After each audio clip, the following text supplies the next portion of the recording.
하신 아버지 하나님, 하나님의 능력과 주의 사랑으로 날마다 우리를 보호하시고 지켜주심을 감사합니다.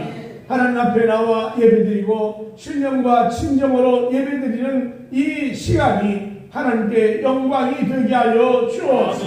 우리에게는 복의 복이 되게 하여 주옵소서.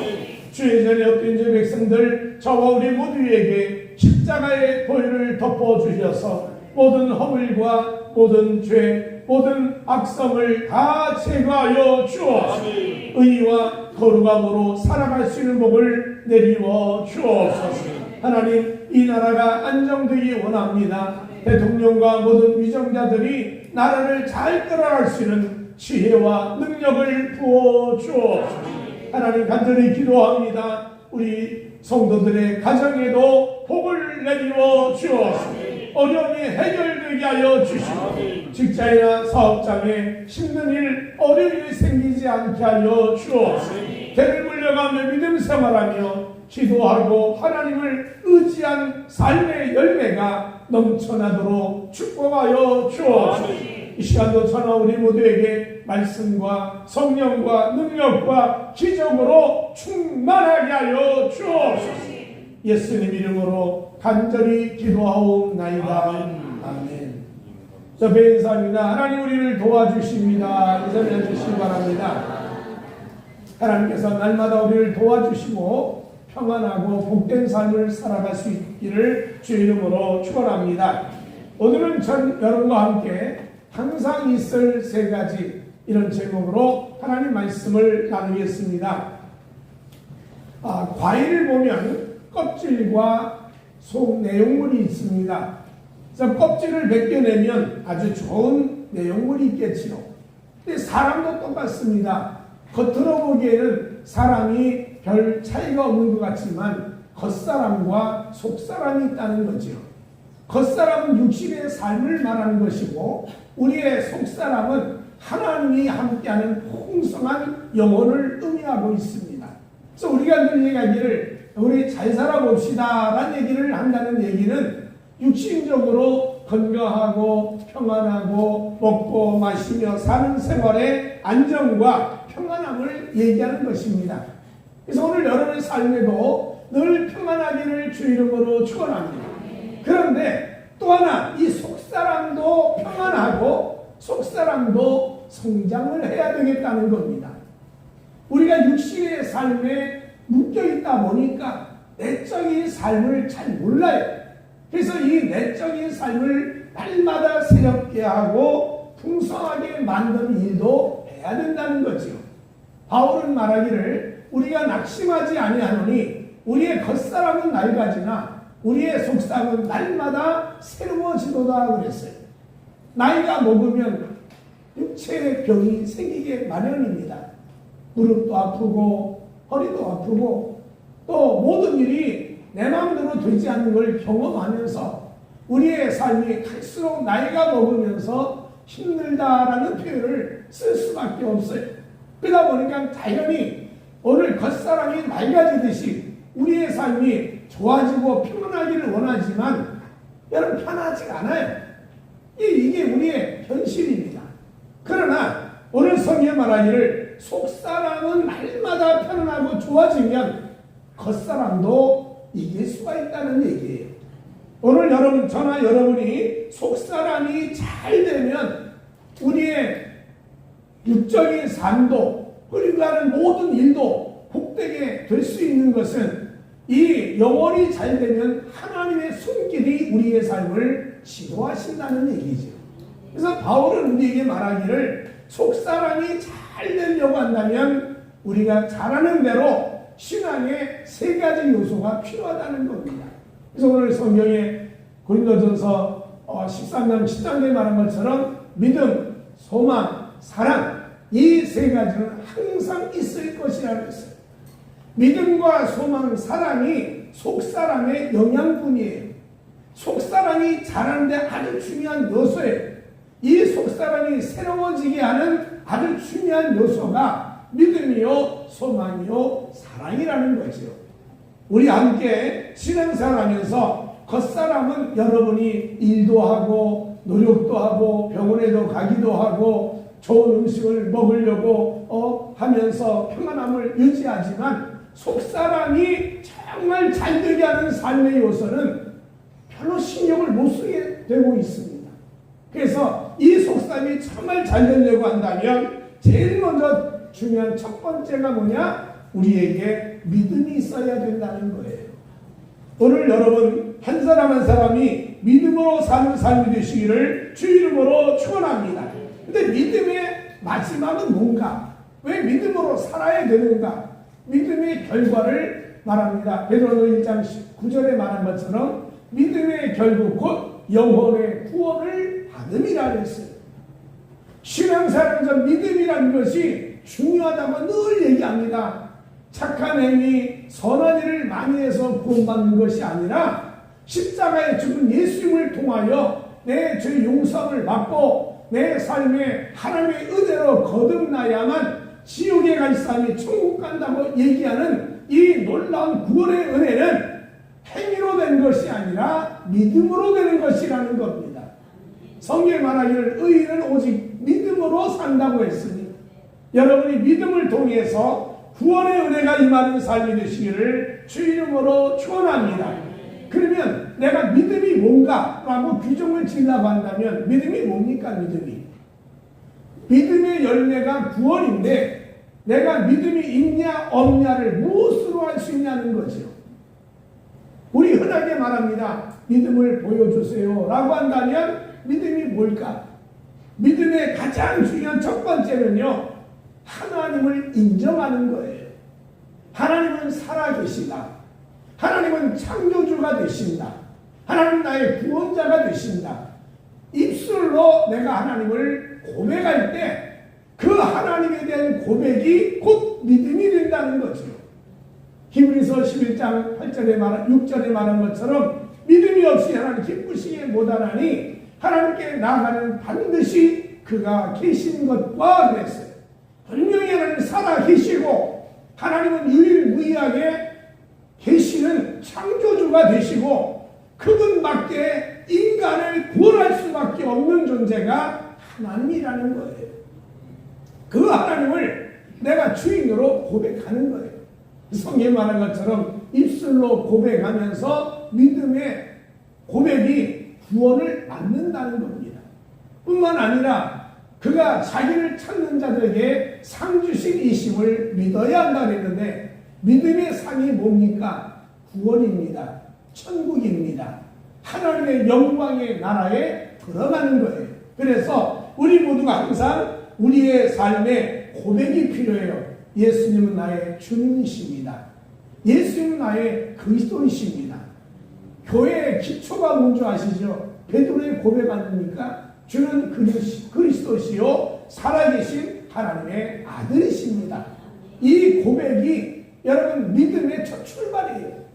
내가 예수를 믿습니다라고 할 때 그분은 살아계시고 창조자고 구원자라는 것을 내가 인정하는 그 순간부터 믿음이 역사하기 시작한다는 거죠. 믿음의 두 번째는 뭔지 아십니까? 믿음이 말씀으로 이루어진다는 거예요. 믿음은 내가 착한 일을 많이 해서 믿음 생기는 게 아닙니다. 내가 세상 지식이 많다고 해서 믿음이 생기는 게 아니에요. 로마서에 바울이 10장에 말합니다. 믿음은 들음에서 나며 들음은 그리스도의 말씀으로 말미암이라 했어요. 하나님 말씀을 들어야 믿음이 생겨요. 말씀이 내 안에 임하여야 믿음이 생긴다는 거예요. 그래서 여러분 예배 시간에 중요한 게 뭔지 아시죠? 찬송, 기도, 말씀 다 중요합니다. 다 하나님 영광 받으시는 거예요. 그러나 그 중에 이 말씀이 있어야 내 믿음이 강하여진다는 거죠. 때로는 우리의 감성을 찬송이 표현하게 됩니다. 또 기도가 내 삶의 어려움을 하나님께 호소하는 요소가 되지요. 그러나 이 말씀은요, 하나님이 내게 주시는 말씀이에요. 그래서 우리가 얘기하기를 기록된 말씀, 성경, 선포된 말씀, 설교를 이 말씀으로 잘 믿고 받아들일 때 하늘나라가 임하고 내게 믿음이 강해져서 성경 말씀대로 내 믿음대로 될지어다 하는 기적이 일어난다는 겁니다. 예수님 당시에 백부장 하나가 자기 하인병 들었다고 사람을 시켜서 예수님께 부탁이 들어갔어요.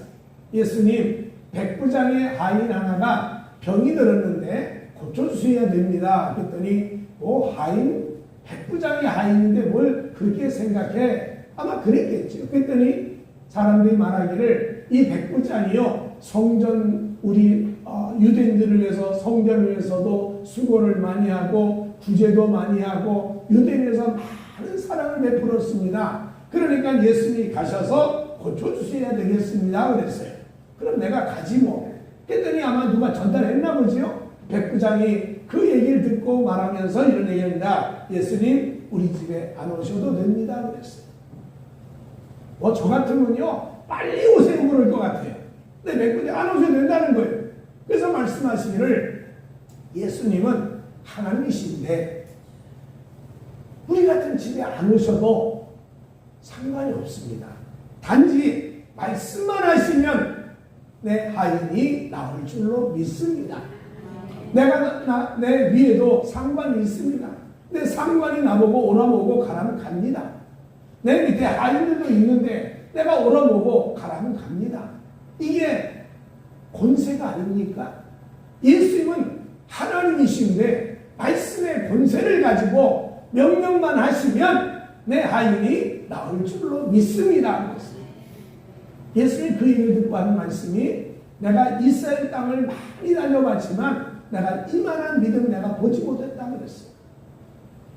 여러분, 이 백부장이 로마 사람인데 그 마음속에 두 가지가 있어요. 하나는 예수님은 참 신이시다. 하나님이시다. 두 번째는 예수의 말씀에는 권세가 있다. 이 말씀을 믿으면 기적이 일어난다. 두 가지를 확실히 믿고 있어요. 그가 얼마나 어떻게 살았느냐, 어떤 돈을 가졌냐, 그가 어떤 지위를 누리며 살고 있냐, 그게 중요한 것이 아니라 예수님을 대한 두 가지가 분명히 했어요. 예수님은 하나님이십니다. 예수님의 말씀은 능력과 권세가 있습니다. 말씀만 하시면 역사가 일어날 수 있습니다. 그 말을 듣자 예수 말씀합니다. 성경 백부장이 이르시되 가라 내 믿음대로 될지어다 하시니 그 즉시로 하인이 나으니라. 여러분, 우리가 가진 이 믿음, 하나님은 살아계시고 하나님 말씀은 능력의 말씀이고 이 하나님의 살아계심과 말씀에 대한 믿음을 내가 확고하게 가지고 있으면 예수님 말씀합니다. 내 믿음대로 될지어다. 내 믿음이 너를 구원하였느니라. 믿음의 하나님의 역사를 선포하실 것이고 그 선포대로 백부장이 나타난 것처럼 즉시 기적이 임할 줄로 믿습니다. 그러므로 오늘 속사람을 강하게 하는 일이 뭐냐? 딱 하나예요. 믿음이 있어야 돼요. 믿음을 주 앞에 갈 때까지 잃어버리지 말고 끝까지 믿음을 가지고 살아가시기를 주 이름으로 축원합니다. 요즘 세상에서 말합니다. 다 신이 다 똑같이 이 종교의 신이나 저 종교의 신이나 우리가 믿는 신은 다 대동소이한 거 아니야? 이 말에 여러분 속으면 안 됩니다. 분명하게 하나님은 유일하게 하나이신 신입니다. 세상에 신이라고 칭하는 존재가 많이 있으나 유일하신 하나님 한 분밖에 참신이 없다는 사실을 인정해야 된다는 거예요. 그리고 이 성경은 오늘 제가 하는 이 설교는 제 얘기가 아니라 하나님 말씀이기 때문에 이 말씀을 아멘 할 때마다 말씀의 믿음이 기적을 만들 수 있다는 거죠. 그러므로 저도 여러분 끝까지 믿음의 삶을 살아가시기를 예수 이름으로 축복합니다. 옆에 인사합니다. 믿음으로 살아갑시다. 여러분 흔들림 없는 믿음이 되시기를 주 이름으로 축원합니다. 두 번째는요, 바울은 말하기를 우리의 속사람, 우리 영혼이 잘 되려고 한다면 소망이 있어야 된다는 거죠. 여러분, 희망이라는 것, 이건 우리의 인생을 활기차게 만들고 새로운 삶을 살게 하는 용기요 동기가 됩니다.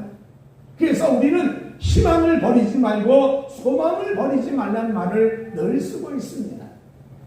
미국의 종양학 전문 의사였던 제롬 프루트만이라는 사람이 이런 말하는 희망의 힘이라는 책을 쓰고 그가 말하기를 희망은 내일을 향하여 걸어가서 만나는 여러 가지 장애물이나 함정을 뛰어넘을 수 있는 용기를 주고 능력을 주는 거라고 그랬어요.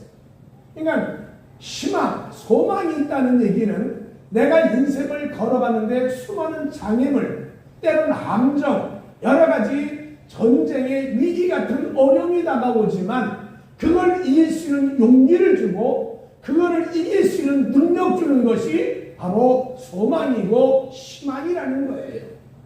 자기가 종양학의 의사로서 많은 종양을 이제 머리에 종양이 생겨서 치료받는데 그 환자들 중에 마음속에 나는 낫는다, 나는 분명히 나을 수 있다라는 확신과 병이 낫는다는 소망을 가진 사람은 거의 90% 이상이 치료가 되더라는 거예요. 그런데 사람들이 말하기를 종양? 그거 쉽지 않아. 그거 고치기 어렵다고 이런 얘기를 계속 듣는 사람들은 절망을 하게 된다는 거예요. 그러면 거의 90%가 다 세상을 떠난다는 거예요. 그러니까 소망이 있다는 것과 소망이 없다는 것은 인생의 모든 삶의 갈림길을 만드는 요소도 된다는 거죠. 여러분 왜 절망한 줄 아십니까? 절망의 가장 중요한 이유는 나를 바라보기 때문이에요. 내 능력, 내 환경, 내 돈, 내가 가진 재능, 내가 가진 인간관계 이것들이 나를 늘 쳐다보게 되니까 할 수 없다는 능력을 모습을 보면서 절망하게 된다는 거죠. 근데 소망이란 건 뭐냐면 신앙인의 소망은 환난 중에서도 하나님을 바라보게 된다는 겁니다. 그 하나님을 바라보니 그분의 능력과 하나님의 기적과 하나님의 손길이 있음을 알게 되기에 그 마음속에 꿈을 가지고 소망을 가지고 살아간다는 거죠. 여러분 나를 바라보면 절망이 오지만 위를 바라보고 하나님을 바라보면 소망이 생길 줄로 믿습니다. 여러분 우리 모두가 환경이나 나를 바라보지 말고 우리를 창조하신 하나님을 바라보시기를 주 이름으로 축원합니다. 그래야 우리 사는 거예요. 시편 146편 5절에 말하기를 야곱의 하나님을 자기의 도움으로 삼으며 여호와 자기 하나님의 자기의 소망을 두는 자는 복이 있다고 그랬어요.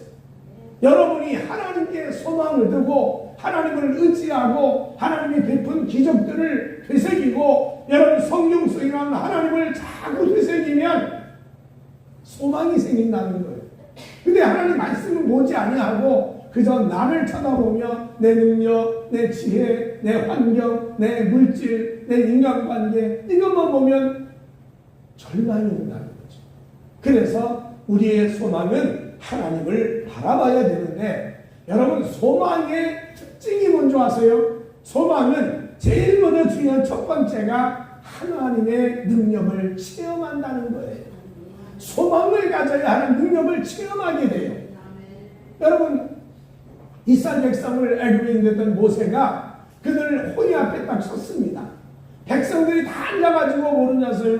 바다를 쳐다보고 자기를 쳐다보고 능력 없는 인간을 쳐다보니까 원망이 나오고 불평이 나오고 모세를 대적하며 소리를 쳤어요. 아니 기껏 여기 우리를 인도한 결과가 나를 죽음으로 모는 거냐면서 화를 냈습니다. 그때 하나님 모세도 같이 절망하고 있었는지 낙심하고 있었는데 하나님 모세에게 말합니다. 왜 그들의 말을 듣냐는 거예요. 왜 그들만 보냐는 거예요. 나를 바라보라는 거예요. 지금까지 일하지 하나님을 바라보라는 거예요. 그래서 말씀하기를 내가 지팡이를 들면 내가 길을 만들어 주겠다는 거죠. 여러분 소망은요 막연하게 그냥 망상이다 공상이다 이걸로 끝나는 게 아닙니다. 내가 믿음을 가지고 하나님에 대한 소망을 가지고 있으면 하나님의 능력이 임하여 불가능을 가능하게 하는 기적을 체험하게 하신다는 거예요. 오늘 여러분 소망이 다 여러분 삶 속에 이루어져서 체험되기를 주 이름으로 축원합니다. 그냥 흘러가는 것이 아니라는 거예요. 반드시 열매를 맺는다는 거예요. 또 하나, 두 번째는 소망은요, 약속이 성취됨을 인정하고 감사하며 사는 거예요. 소망은요, 막연하게 과거 얘기가 아니잖아요. 미래 얘기 아닙니까? 앞으로 될 일, 6개월 후인지 1년 후인지 3년 후인지 5년 그건 몰라요. 그러나 내 마음속에 꿈을 가지고 희망과 소망으로 목표를 잡고 있는데 그 목표를 인정하고 이미 이루어졌다고 인정하고 하나님께 감사한 것이 소망이라는 거예요. 내가 앞으로 사장이 될 거야. 나는 회장이 될 거야.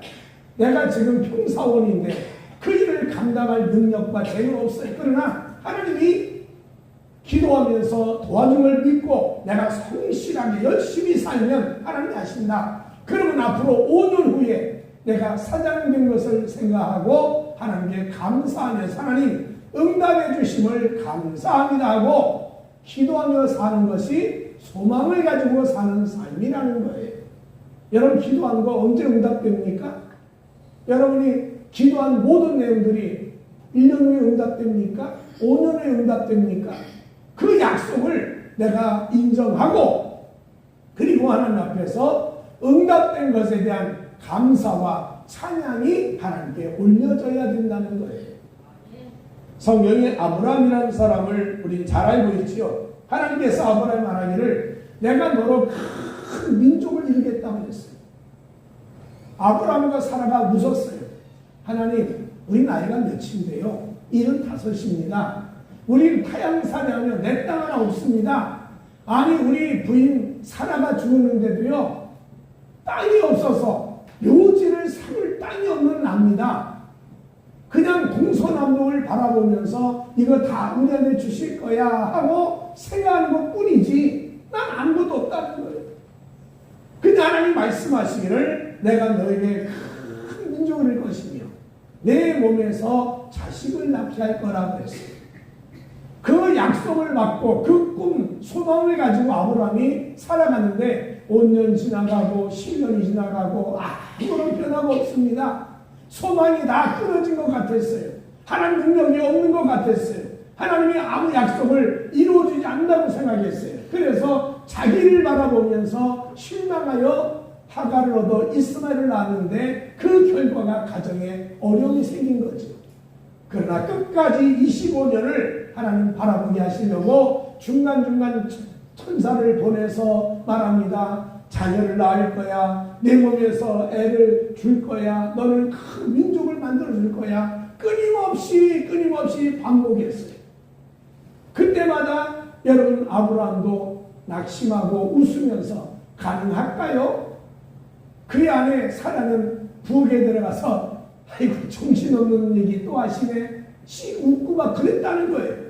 그래서 이삭을 낳는데 이삭의 이름이 뭡니까? 웃음이라는 거거든요. 이해할 수 없는 일을 하나님 행하셨다. 너무 어이가 없어서 웃었다는 거예요. 그러나 그 약속을 하나님이 이루어 주셔서 아브라함은 하나님 감사합니다. 하늘의 별처럼 땅에 바닷가의 모래알처럼 큰 민족 민들어 주심을 감사합니다. 하나님 내게 아들을 주심을 감사합니다. 그러면 산 사람이 누구냐? 아브라함이었어. 결국은 믿음의 출발이 됐고 이스라엘이라는 거대한 민족을 하나님 만들어 주시더라는 거지. 소망은 막연한 망상과 꿈이 아니라 하나님의 역사로 인한 표적과 기적을 보고 하나님의 도움을 체험하는 약속의 성취를 보고 감사하는 생활이 소망이라는 겁니다. 그러므로 저도 여러분 모두가 다 소망을 가지고 매일 웃으면서 감사하시기를 주 이름으로 축원합니다. 옆에 인사합니다. 소망은 이루어집니다. 뭐 축구 경기 때마다 하는 말이 있죠. 꿈은 이루어집니다. 그건요 인간의 능력과 힘을 가지고 이루려는 노력에 불과한 거예요. 그러나 우리의 가진 희망과 소망은 하나님의 생각이요 하나님의 근거인 말씀에 의해서 가지는 소망이요, 기도하면서 하나님 주시는 꿈과 약속이라는 거죠. 그렇기 때문에 우리는 흔들리지 말고 이 소망의 응답을 바라보며 복된 삶을 살아가시기를 주 이름으로 축원합니다. 그래야 우리의 소망이 내 안에 있어 영혼이 활성화되고 영혼이 힘을 얻을 수 있다는 거예요. 그 소망이 있는 사람은요, 병도 이길 줄로 믿습니다. 그 소망이 있는 사람은 환경의 어려움을 뛰어넘을 수 있는 용기도 주어진다는 거죠. 그가 종양의 암인의 어떤 병에 걸렸달지라도 그 소망을 잃지 않는다면 하나님이 기적을 주실 줄로 믿습니다. 우리 모두 소망 갖고 살아가시기를 주 이름으로 축원합니다. 세 번째로 바울이 우리의 영혼이 힘을 얻고 살려고 한다면 당연히 사랑이 있어야 된다는 거죠. 믿음, 소망, 사랑이 있어야 되는데 그 중에 제일은 사랑이라고 하면서 사랑을 말한 이유가 뭐냐? 사랑은 하나님의 속성입니다. 하나님의 대표적인 명칭이 하나님은 사랑이라는 거예요.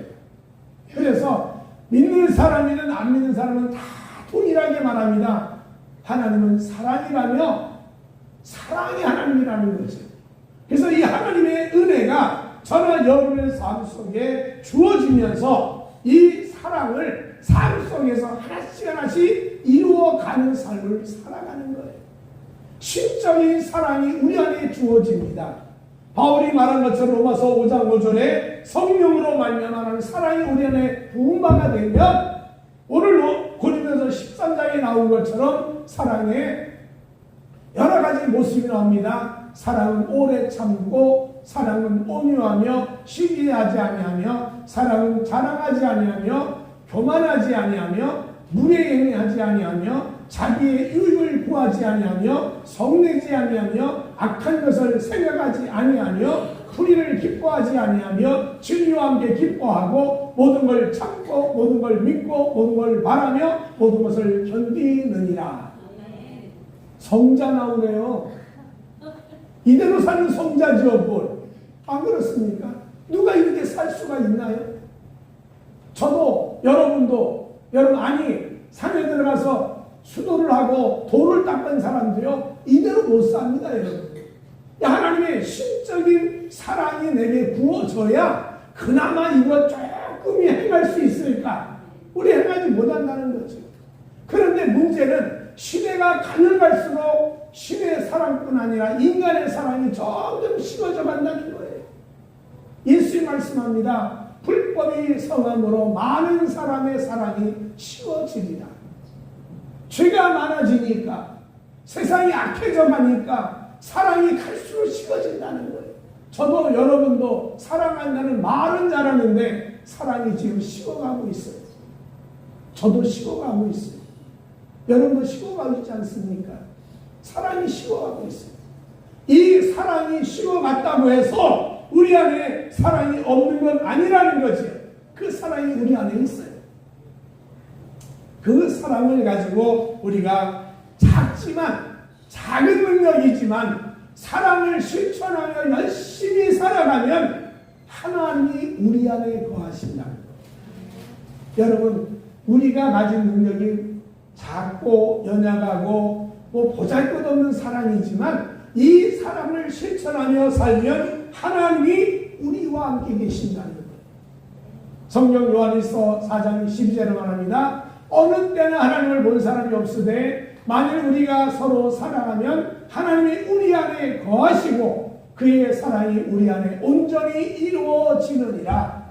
하나님을 못 봤지만 하나님의 능력이 내게 부족하지만 성령이 나를 사로잡고 있지만 사랑을 행할 수 없지만 서로 사랑하게 되면 하나님이 우리 안에 거하신다는 거예요.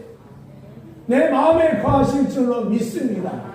우리 가정에 거하실 것이요, 우리의 교회 안에 거하실 것이요, 사랑이 많이 있으면 하나님이 우리 안에 거하는 삶이 된다는 거예요. 그러므로 우리 모두가 작지만 또 능력은 부족하지만 사랑을 하려고 우리 노력하고 살면 주님이 언제나 우리를 떠나지 않을 줄로 믿습니다. 또 하나, 이 사랑을 하게 되면 여러분 연합하고 화합하고 좋은 믿음의 역사를 볼 수 있다는 겁니다. 성경 말씀하시기를 모든 것 위에 사랑을 더하라. 이는 온전하게 매는 띠라고 했습니다. 가정을 행복하게 만드는 띠가 뭐냐? 사랑이라는 거예요. 직장 생활을 복되게 만든 띠가 있는데 그 띠가 사랑이라는 거예요. 우리의 교회가 서로 사랑하면 여러분 띠를 맺어 화합하고 화목이 이루어지는 거예요. 너가 잘못했다. 너는 이러니까 문제다. 넌 이러니까 안 된다. 이것이 사랑의 띠가 아니에요. 이거는요 분열하는 거예요. 이건 모든 걸 깨는 겁니다. 사랑은요 지금 말한 13가지의 또 여러가지 했던 말씀처럼 분노, 시기하지 아니하고 악을 미워하고 다양한 성령의 주신 이 사랑의 열매가 우리 안에 있으면 화합이 되고 화목이 된다는 거죠. 제가 여주 수목교에 있을 때 연구 소장하고 있었는데 그 소장할 때 권사님 한 분이 찾아왔어요. 와서 목사님 저 상담 좀 할게요. 그래서 예 무슨 말씀인지 했더니 제가 교구에서 왕따예요. 제가 교구장하고 자주 싸우게 되고요. 내가 교회 떠나고 싶어요. 나 도대체 난 못 있겠어요. 왜 그러세요? 했더니 하나님이 자기에게 치유의 은사를 줬다는 거예요. 병을 고치는 은사를 줘가지고 전도사나 목사가 오면 병을 못 고치는데 자기가 기도한 병이 낫는다는 거예요. 그러니 교인들이 누구를 찾겠어요? 목사를 찾겠어요? 전사를 찾겠어요? 권사님을 찾겠어요? 그 몇 년 지나고 나니까 교인들이 어려움만 있고 문제가 있고 병만 생기면 다 자기를 찾는다는 거예요. 그러니 전사들도 싫어하고 목사도 싫어하고 자기를 완전히 왕따를 시켜가지고 교구에서는 재미가 없다는 거예요. 이 교회를 떠나야겠다는 거예요. 난 이렇게 못 산다는 거죠. 목사 어떻게 할까요? 그래. 제가 그랬습니다. 권사님에게 은사를 준 분은 하나님이십니다. 그 은사를 사용해서 교회를 잘 섬기고 구역과 그리고 식구들을 잘 이끌어가라고 축복을 주신 거 아닙니까? 이제부터 제가 시킨 대로 하십시오. 이제 교인들이 구역 식구와 연락이 옵니다. 권사님 우리 애가 아파요. 빨리 해서 기도 좀 해주세요. 그러면 권사님은 바로 전도사님에게 연락을 해라. 우리 집사님 아이가 지금 열이 나서 몹시 아프다니까 전도사님 빨리 오세요. 같이 기도하러 가시죠. 전도사님 불러라. 같이 가서 기도할 때 전사도 손 놓고 기도하고 권사도 손 놓고 기도해라. 그럼 병이 낫냐 안 낫냐? 팔을 낫게 하실 거다. 그러면 병은 누가 고치냐? 하나님 고치는 거기 때문에 전사님이 와서 병 고쳤다고 자랑할 것이고 권사님은 내가 고쳤다고 말할 거고 또 어쨌든 하나님이다 고치는 거니까 축복 아니냐. 이제는 누가 권사님 부르거든 혼자서 나가는 척하고 돌아다니지 말고 목사님을 부르고 전사를 불러서 같이 다녀라. 같이 기도해주고 같이 신방을 하고 같이 해라. 그렇게 하면 권사님 교회 안 떠나도 된다. 권사님 아무도 당신을 왕따 만들지 않는다 그랬어요. 그랬더니 알았다고. 그래서 가서 그대로 제가 한 대로 하는 것 같아요. 1년 넘어 오셨는데 그분이 원합니다. 제가 요즘에는요 인기 짱이에요. 전에는 자기를 왕따시키고 전사도 목사도 저 친구 안 나가나? 저 교사 왜 교회 붙들고 저러고 있어? 교회 안 나가나? 그러고 자기를 미워하듯이 얘기했는데 지금은 목사도 좋아하고 전사도 하고 교인도 좋아하고 저 얼마나 좋아하는지 몰라요. 중요한 건 그겁니다. 내게 능력 주고 내게 축복을 주셨다면 하나님의 은혜를 같이 나누는 거예요. 이게 사랑이에요. 나 혼자서 독불장군처럼 사는 게 아니라 같이 하는 거예요. 제가 어제 인터넷을 보면서 나이 먹으면 이런 거를 피해라 하는 것들이 4가지에서 나와 있더라고요. 나이 먹으면 하지 말 것 몇 가지가 있는데 그 중에 하나가 뭐냐면 잘난 척 하지 말라네요. 나이 먹으면 잘난 척 하지 말래요. 나이 먹으면 자기 얘기 줄게 하래요. 그래야 사람들이 좋아한대요. 이런 얘기를 보면서 사랑이 뭘까? 사랑은요, 나를 나타내는 게 사랑이 아닙니다. 사랑은 오늘 고린도전서 14에 말한 대로 끊임없이 여러분 많은 그 신의 성품에 가까운 것을 지켜가는 게 사랑이에요. 그러면 화목이 이루어지고 화평이 이루어지고 그 사랑의 띠가 열매를 맺어서 교회도 성장하고 가정도 행복해지고 우리 직장도 성장하는 축복이 있다는 거죠. 우리 마음속에 이 사랑의 불이 활활 타오르시기를 예수 이름으로 축복합니다. 옆에 인사합니다. 우리 사랑합시다. 한마디 하시죠. 우리 사랑하시기를 주 이름으로 축원합니다. 바울은 겉사람이 맑아지는 건 어쩔 수 없다는 거예요. 겉사람이 약해진 건 누가 막을 수 있어요? 여러분, 나이 먹으면 눈이 안 보이는 걸 어떻게 하겠어요? 나이 먹으면 무릎 아픈 걸 어떻게 하겠냐고요? 나이 먹으면 걸음걸이가 늦어진 걸 어떻게 하냐고요? 그 말 그대로 겉사람은 밝아지나요? 정말 뽑혀야 해요. 그러나 우리의 속사람은 날마다 새로워지려면 세 가지가 꼭 있어야 되겠다는 거예요. 첫 번째가 믿음이에요. 하나님이 살아계심을 인정하고 하나님 말씀의 권세를 인정하고 사는 믿음이 내 안에 있어야 되겠다는 거예요. 두 번째는 소망이 있어야 돼요. 하나님 능력을 체험하는 게 소망이에요. 약속을 성취를 인정하고 그 인정받은 것에 대한 감사가 많아지는 것이 소망이라는 거죠. 우리 모두가 소망이 가득하기를 바랍니다. 세 번째가 사랑이래요. 하나님께서 내 안과 함께 하시고 화목과 연합을 만드는 사랑이 내 안에 있을 때 하나님이 알아가시는 속사람이 잘 산다고 말할 수 있는 축복이 있지 않겠냐는 거죠. 여러분, 겉사람 잘 사시기 바랍니다. 육체가 행복하여야 우리의 삶이 편안한 거 아닙니까? 그러면 속사람도 평안해야 돼요. 속사람도 잘 살아야 돼요. 속사람도 오늘 성경에 말합니다. 어린아이가 되면 안 된다는 거예요. 장성한 성인 되어야 된다는 거예요. 거울을 보듯이 희미한 모습이 아니라 확실하게 봐야 된다는 거예요. 부분적으로 보지 말고 온전한 걸 볼 수 있는 요소가 내 안에 있어야 그 사람의 속사람이 행복하면 겉사람도 행복해질 수 있다는 거죠. 우리 모두가 다 믿음과 소망과 사랑을 가지고 영육간에 행복하고 건강하고 복되고 풍성한 삶이 이루어지기를 예수 이름으로 축복합니다. 기도하겠습니다. 하나님, 우리를 도와주셔서 이 땅에 사는 동안에 항상 겉사람도 잘 될 뿐 아니라 속사람도 복 있는 삶을 살아갈 수 있도록 축복하여 주옵소서. 속사람이 활성화되고 새로워지고 하나님의 형상을 닮아가며 하나님의 영광 중에 거하는 백성이 되게 하여 주옵소서. 예수님 이름으로 간절히